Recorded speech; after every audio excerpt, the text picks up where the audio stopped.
Assalamualaikum warahmatullahi wabarakatuh. Perkenalkan, nama saya Bram Maulana Oflan dari Prodi Pendidikan Ekonomi kelas B Siang. Ingin menjawab tugas ulangan tengah semester dasar-dasar pendidikan melalui video yang saya buat ini. Yang pertama ada, jelaskanlah apa itu pendidikan dan apa itu ilmu pendidikan. Pendidikan adalah pembelajaran pengetahuan, keterampilan, dan kebiasaan sekelompok orang yang diturunkan dari satu generasi ke generasi berikutnya melalui pengajaran, pelatihan, atau penelitian. Pendidikan sering terjadi di bawah bimbingan orang lain, tetapi juga memungkinkan secara otodidak.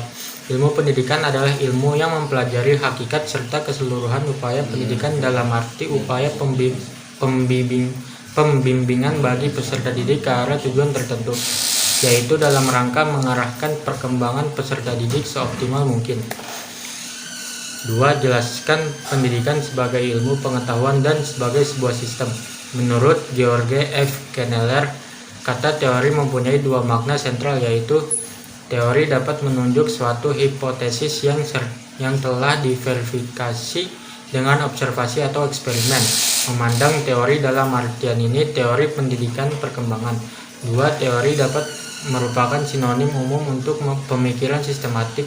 Memandang teori ini, pendidikan telah menghasilkan banyak teori.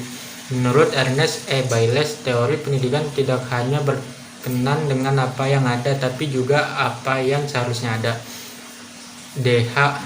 Hirsch berpendapat bahwa fungsi utama dari teori pendidikan adalah untuk membimbing praktek pendidikan. Pengertian ilmu pendidikan menurut para ahli. Menurut M.J. Langeveld, ilmu yang bukan saja menelaah objeknya untuk mengetahui, tapi juga mempelajari betapa hendaknya bertindak. Menurut S. Brojonegoro, ilmu pendidikan yaitu teori pendidikan, perenungan tentang pendidikan. Dalam arti luas, ilmu pendidikan yaitu ilmu pengetahuan yang mempelajari soal-soal yang timbul dalam praktek pendidikan. Menurut Imam Barnadib, ilmu yang membicarakan masalah-masalah umum pendidikan secara menyeluruh dan abstrak.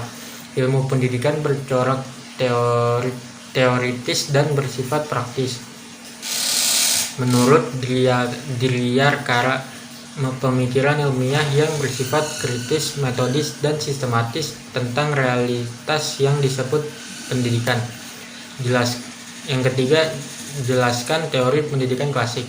Teori pendidikan klasik berlandasan pada filsafat klasik yang memandang bahwa pendidikan berfungsi sebagai upaya memelihara, mengawetkan, dan meneruskan warisan budaya. Teori pendidikan ini lebih menekankan peranan isi pendidikan daripada prosesnya.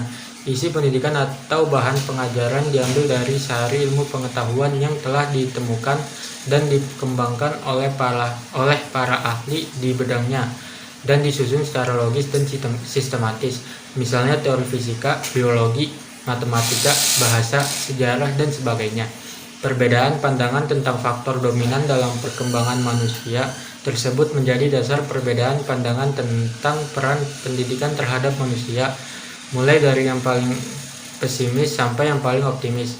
Aliran-aliran itu pada umumnya mengemukakan satu faktor dominan tertentu saja, dan dengan demikian suatu aliran dalam pendidikan akan mengajukan gagasan untuk mengoptimalkan faktor tersebut untuk mengembangkan manusia. Yang keempat ada, jelaskan faktor-faktor pendidikan.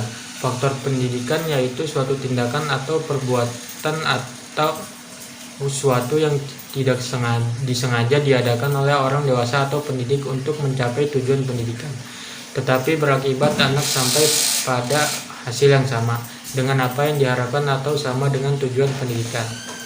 Sekian itu saja dari saya. Terima kasih. Wassalamualaikum warahmatullahi wabarakatuh.